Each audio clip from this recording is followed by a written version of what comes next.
Olá pessoal, vamos continuar o nosso curso de Direito Empresarial. Na última aula a gente começou a ver o Instituto do Estabelecimento, vimos os aspectos iniciais em relação a esse tema e agora vamos estudar a questão do contrato de trespasse que nós já vimos na aula passada, mas agora de outra ótica aí em relação à sua abordagem.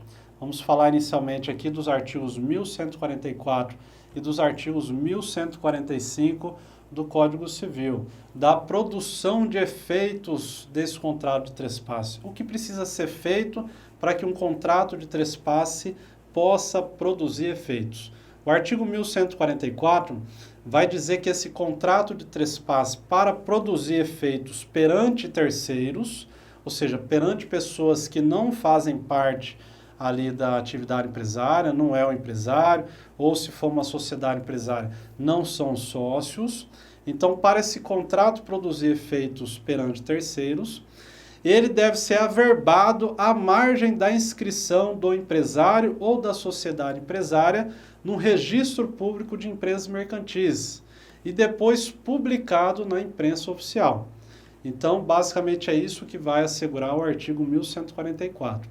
Dito de outra forma, entendam o seguinte: para que esse contrato de trespasse possa produzir efeitos perante terceiros, ele deve ser registrado, deve ser averbado aqui, juntamente à margem da inscrição do empresário ou daquela sociedade empresária lá na junta comercial. A gente viu em aulas passadas que esse empresário deve fazer o seu registro na junta comercial, ele vai ficar registrado ali na junta comercial. E aí, esse contrato de trespasse, ele deve ser averbado juntamente àquele registro do empresário ou da sociedade empresária já existente. E depois de averbado, ele é publicado na imprensa oficial. A partir desse momento aí, esse contrato de trespasse, ele pode produzir efeitos perante terceiros. A partir desse momento, não há mais a possibilidade de terceiros virem aqui e dizer que não sabia desse contrato de trespasse, não sabia dessa alienação do estabelecimento. É nesse momento aqui que a gente tem a publicidade oficial desse contrato de alienação do estabelecimento empresário. Basicamente é isso o que vai dizer o artigo 1144 do Código Civil. O artigo 1145 do Código Civil, ele também tem relação com isso que a gente está vendo aqui. O artigo 1145 vai dizer que para que esse contrato de trespasse possa valer, é necessário que o devedor aqui, que o alienante aqui, aquele que está repassando o seu estabelecimento, ele faça a comunicação dos seus credores. Veja, para eu fazer a alienação do meu estabelecimento, eu devo comunicar aos meus credores que eu estou fazendo essa alienação. Se eu não fizer a comunicação dos meus credores, é necessário que ao menos eu tenha bens suficientes para saldar todos os meus débitos com os meus credores. Porque senão esse contrato também vai ser ineficaz.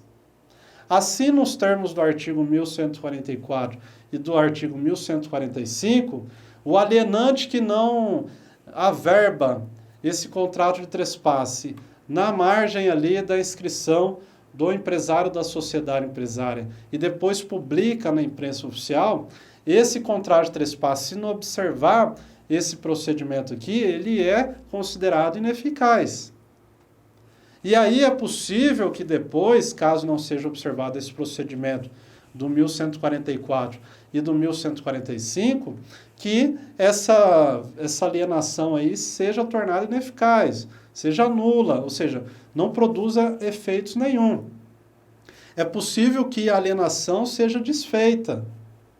Então, aquele comprador do estabelecimento, ele vai ter que devolver o estabelecimento.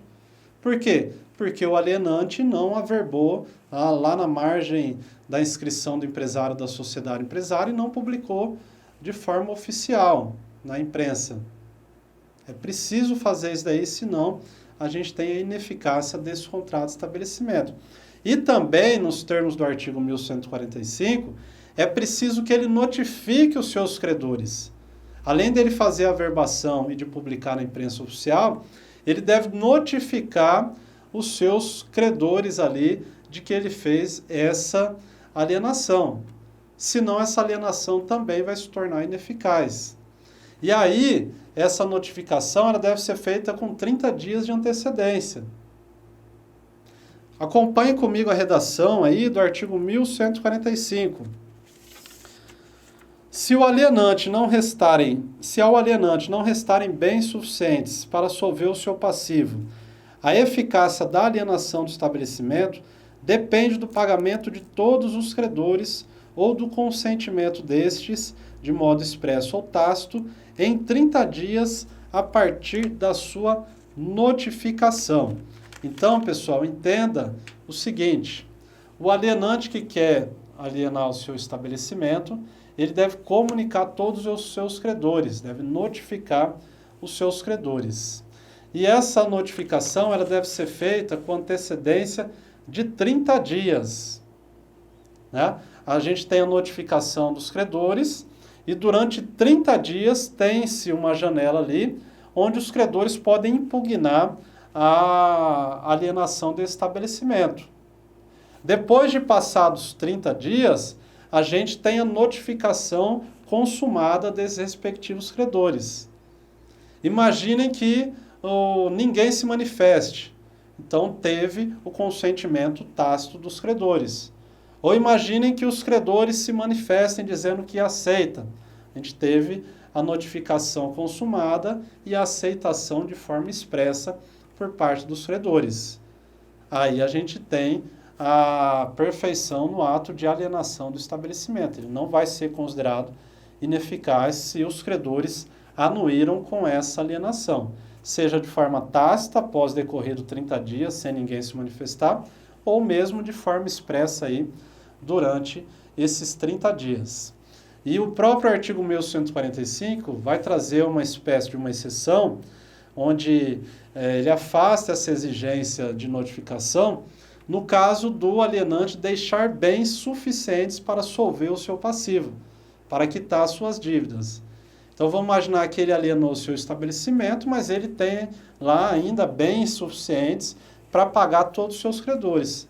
Nessa hipótese, por mais que ele não fez a notificação dos credores dessa alienação, essa alienação ela é eficaz, ela não é eficaz, ok? Então, só para a gente poder avançar um pouco mais e encerrar essa parte aqui da notificação dos credores, da averbação e da publicação, vamos só fazer um resuminho aqui. O artigo 1144 vai dizer que o contrato de trespasse ele deve ser averbado à margem da inscrição do empresário ou da sociedade empresária na junta comercial. E depois de feita essa averbação, é necessária a publicação na imprensa oficial. Se não seguir esse trâmite aqui, esse contrato de trespasse é ineficaz. É possível que o comprador tenha que devolver o estabelecimento para o alienante. O artigo 1145 vai exigir um outro requisito, que é o requisito da notificação dos credores. Os credores desse alienante devem ser notificados dessa alienação. E aí, durante 30 dias, eles têm a opção de aceitar de forma expressa ou de aceitar de forma tácita essa alienação. Seria aceitação expressa se eles anuírem expressamente que concorda com essa alienação. Seria aceitação tácita se, após decorridos 30 dias, ninguém se manifestar. E aí presume-se que todos foram devidamente aceitantes dessa negociação. Lembrando que esse ato aí de alienação, ele pode ser dispensado da aceitação dos credores e de notificação se o devedor, aqui no caso, se o alienante, deixar bens suficientes para saldar as suas dívidas com todos os seus credores. Aí, nesse caso, não precisaria dessa notificação. Sem essa hipótese aqui, esse ato de alienação seria ineficaz e, consequentemente, o adquirente do estabelecimento deverá devolvê-lo ao alienante. Ok, pessoal? Vamos avançar um pouquinho mais, vamos falar agora da possibilidade de penhora do estabelecimento empresarial.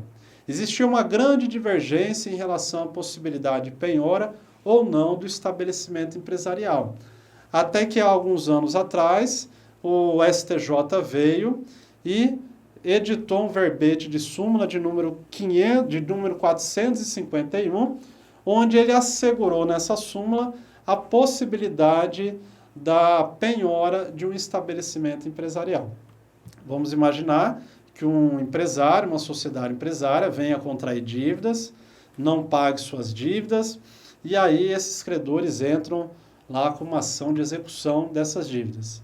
Chega ali a citação para o devedor pagar a dívida, ele não paga, e depois esse credor pede a penhora dos bens, e aí, consequentemente, ocorre a penhora do estabelecimento empresarial. A pergunta que se faz é possível essa penhora? O STJ já respondeu dizendo que sim, que é possível a penhora do estabelecimento empresarial.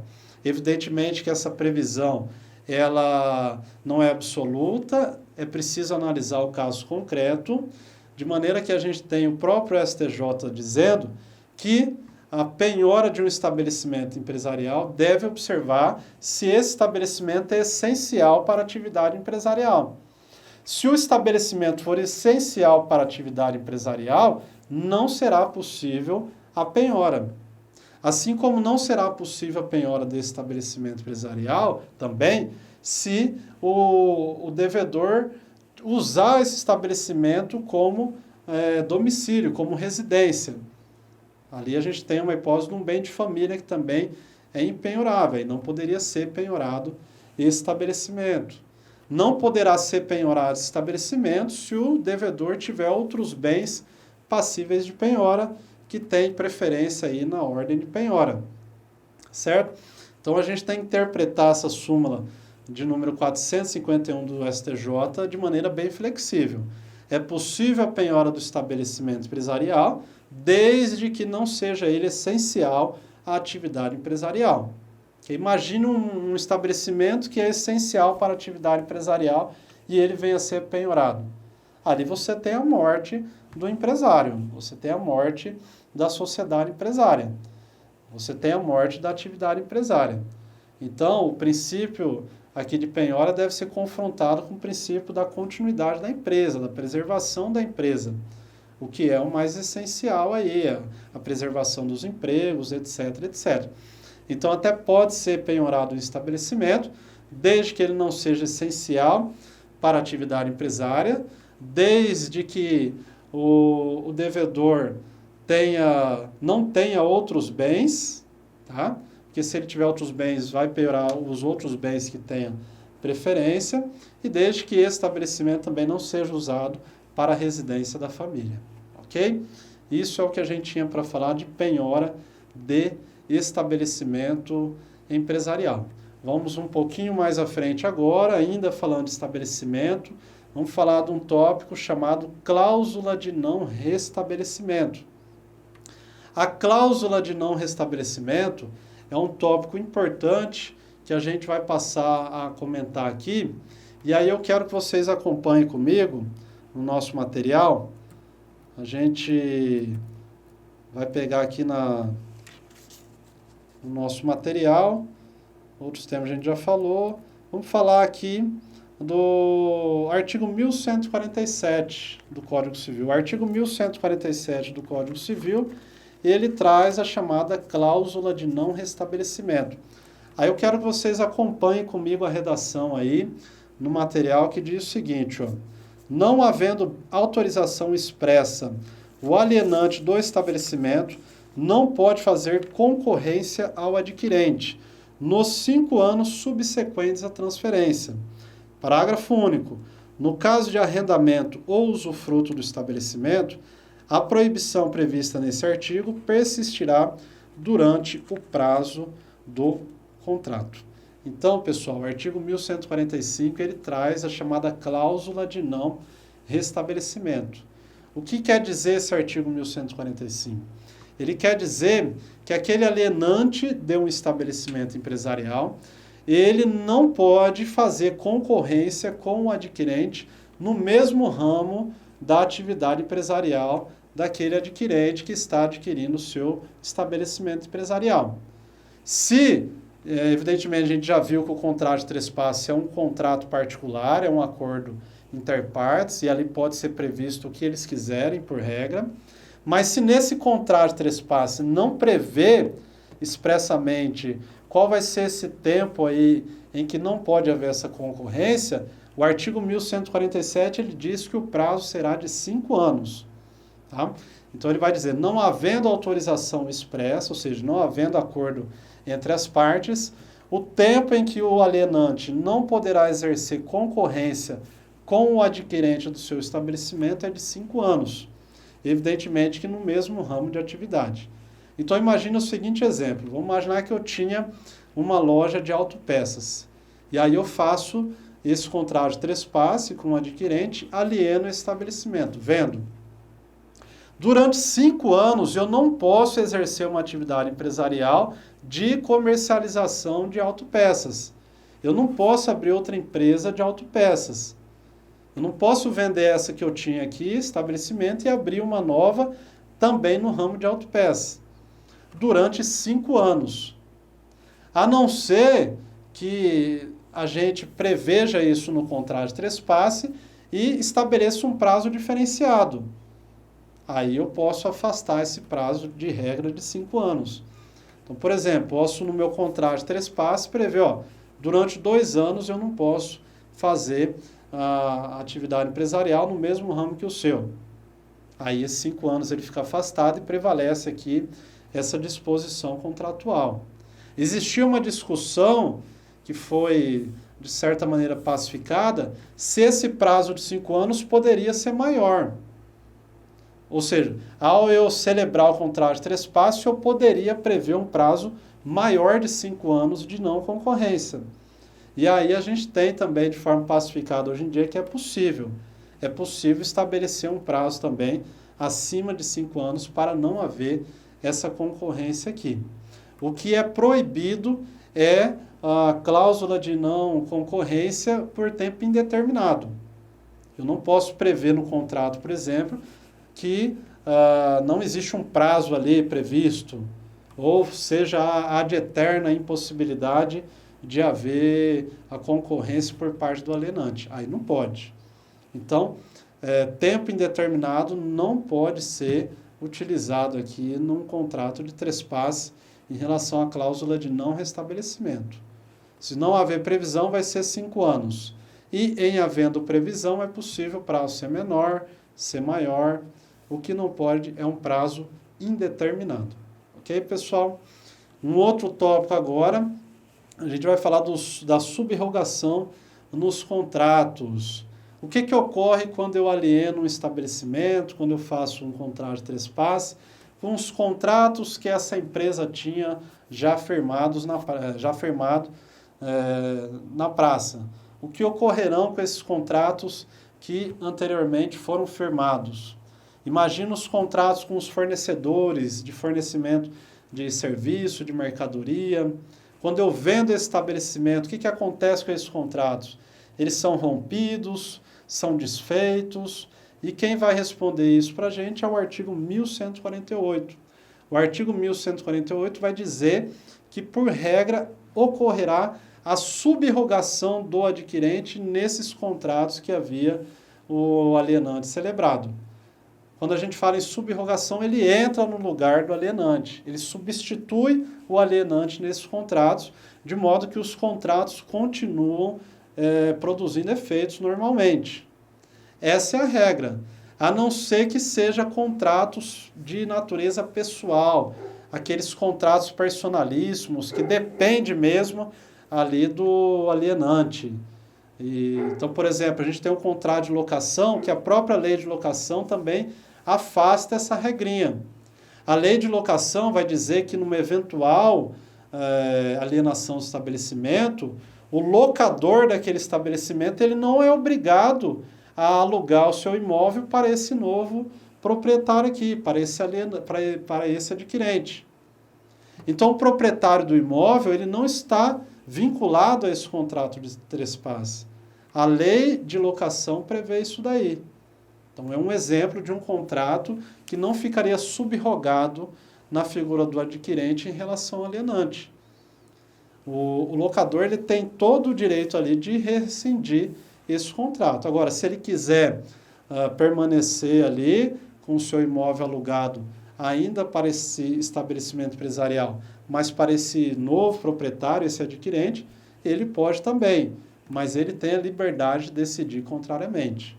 Agora, outros contratos que não sejam de locação, que não sejam de caráter pessoal, eles são subrogados aí na figura do adquirente. O adquirente, ele assume a posição que o alienante tinha antes de alienar o estabelecimento empresarial. Ok, pessoal? E por fim aqui, ainda falando de estabelecimento, eu queria falar do instituto chamado aviamento. Aviamento significa o potencial de lucros daquele estabelecimento empresarial. Quando a gente faz a alienação do estabelecimento, a gente já viu que estabelecimento é o conjunto de bens corpóreos e incorpóreos. São os bens móveis, são os bens imóveis, essenciais à atividade da empresa, é a marca, é a patente, é o ponto comercial. E a gente viu que ao ser feita a alienação do estabelecimento, isso tudo vai junto. Só não vai junto o nome empresarial, esse é inalienável, ok?